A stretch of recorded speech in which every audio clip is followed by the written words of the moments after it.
देखिए हम कंटिन्यू रखते हैं उसको। एक स्लाइड की सेकंड पार्ट है, स्टेट इलेक्शन कमीशन की हम बात कर रहे थे। फेयर एंड इम्पार्शियल इलेक्शन वो करवाने की जिम्मेदारी रहती है लोकल बॉडीज़ की इन द स्टेट। 73rd और 74th अमेंडमेंट के तहत इसको हर 5 साल में स्टेट इलेक्शन कमीशन का बिठाया जाना ज़रूरी है। इसके प्रोविज़न जो बने, इसका जो प्रावधान बना है 73वें 74वें संशोधन के द्वारा बनाया गया है। आर्टिकल 243 के अंदर इसका देखिए मेंशनिंग है, states that superintendence direction and control and preparation of electoral rolls for conduct all elections up to the panchayat municipalities. ठीक है, पंचायत्स के और म्यूनसिपैलिटीज़ के जो हैं जो भी इलेक्शन होंगे उसमें सुपरिटेंडेंस करना, उसकी देखरेख करना, उसको दिशा निर्देशन देना और उसको नियंत्रण रखना और प्रिपेयर करना इलेक्टोरल रोल्स को। जो आपके क्षेत्र के निर्वाचित क्षेत्र के जो कैंडिडेट्स की लिस्ट होती है, जिनका नामांकन भरा हुआ होता है, उसके रिलेशन में सारी जिम्मेदारियां स्टेट इलेक्शन कमीशन की होती हैं। Okay, appointed by the governor, एक नेक्स्ट पॉइंट निकल के आया है। स्टेट इलेक्शन कमिश्नर जो होता है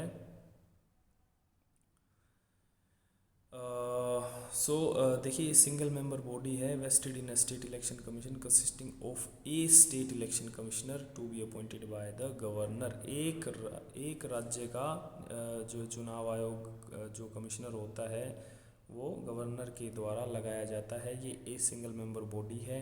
ठीक है, ये 3 चीज़ आप याद कर लोगे, दिशा निर्देशन, नियंत्रण और प्रिपरेशन ऑफ इलेक्टोरल रोल्स और अपॉइंटमेंट बाय द गवर्नर। ये बहुत इंपॉर्टेंट स्लाइड है।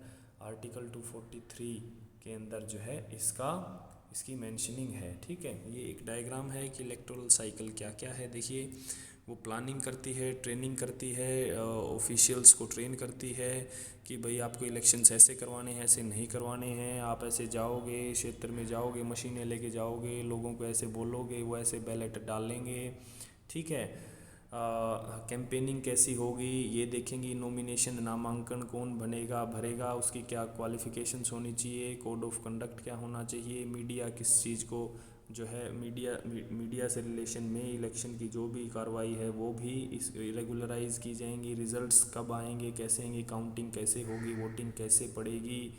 ठीक है, ये देखिए registration, information, training, planning, strategy, reform, बदलाव क्या करने हैं नहीं करने हैं, रिव्यू करेगा, ऑडिट होंगे, रिपोर्ट्स, इवेलुएशन होगी। ठीक है, ये देखिए इलेक्टोरल पीरियड के तहत क्या होगा, फिर पोस्ट इलेक्टोरल पीरियड के बाद क्या होगा, प्री इलेक्टोरल पीरियड, इलेक्शन से पहले क्या होगा, प्लानिंग, ट्रेनिंग, इन्फॉर्मेशन, रजिस्ट्रेशन, जब इलेक्शन चल रहे होंगे तो नॉमिनेशन, कैंपेनिंग, वोटिंग रिजल्ट्स और उसके बाद रिव्यू, रिफॉर्म एंड स्ट्रेटजी बनाई जाएगी कि आगे क्या क्या उसमें काम होते। ठीक है, देखिए इलेक्शन कमीशन को बहुत सारी चीज़ें देखनी पड़ती हैं कि फ्री एंड फेयर इलेक्शंस हों, उसके अंदर पैसा ना चले, उसके अंदर दबाव ना चले, पॉलिटिकल प्रेशर ना हो, लोगों को भटकाव ना किया जाए, मीडिया जो है ठीक ठाक रिपोर्ट करे, रिजल्ट्स कब होंगे, वोटिंग कैसे होगी, चुनाव के जो कैंपेनिंग है वो कैसे होनी चाहिए नहीं होनी चाहिए, नॉमिनेशन की क्या शर्तें हैं, नामांकन कौन भर सकता है, फॉर्म्स कैसे होंगे, फॉर्म्स में क्या क्या शर्तें होंगी,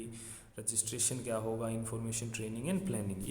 ये कंप्लीट स्लाइड है। ये आप इसको एक एक पॉइंट भी बना सकते हो, कंप्लीट जो आंसर जो है इसी एक स्लाइड से निकल के आ सकता है आपका। ठीक है, कंक्लूजन देख लेते हैं। Election commission are one of the bulwarks of democratic system. Democratic system के देखिए ये बहुत ही इंपॉर्टेंट पिलर है। डेमोक्रेसी आपकी कंट्री की बचाए जाने के लिए, लोकतंत्र प्रजातंत्र को सिक्योर रखने के लिए,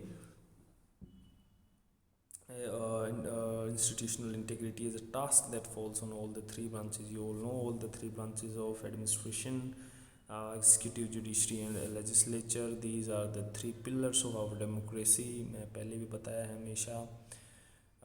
कार्यपालिका, न्यायपालिका और जो आपकी संसद है, जो आपकी व्यवस्थापिका है, ये आपके 3 पिलर हैं। ये बहुत इंपॉर्टेंट हैं।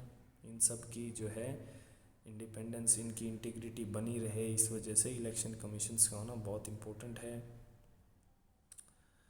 ओके, नेक्स्ट देखिए वही सब हैं, ये थोड़े से सब पार्ट्स हैं, उसके क्या क्या काम करती है। Publish is outcomes of elections, elections के जो रिज़ल्ट आते हैं वो पब्लिश करती है। इलेक्शन कब होने हैं वो कंफर्म करती है, ट्रेनिंग करवाती है इलेक्टोरल बॉडीज़ की, सरकारी अधिकारियों की जो ट्रेनिंग होती है वो जगह जगह जाके जो है आपके इलेक्शंस को कंडक्ट करवाते हैं, मशीन से लेके जाते हैं, नोटिस चिपकाए जाते हैं और डेट पब्लिश की जाती है, डेट जो है मीडिया में दी जाती है, न्यूज़ में दिखाई जाती है। सो ये सारे छोटे छोटे काम हो जाते हैं। आर्टिकल 243 के अंडर है। इलेक्शन कमीशन का काम क्या है? लोकल बॉडीज़ के जो हैं आपके इलेक्शंस कंडक्ट करवाना। लोकल बॉडीज़ कौन सी हैं? Panchayati Raj institutions and municipalities, article 243, appointed by governor in every 5 years, single member body. So ये सारी देखिए आपकी इसमें इलेक्शन कमीशन में ये कंप्लीट वर्क जो है यहाँ फिनिश हो जाता है। इसको आप पॉइंट वाइज पॉइंट लिख लोगे, डायग्राम बनाना चाहो तो वो जैसे एक स्लाइड आई थी डायग्राम वैसा भी बना सकते हो।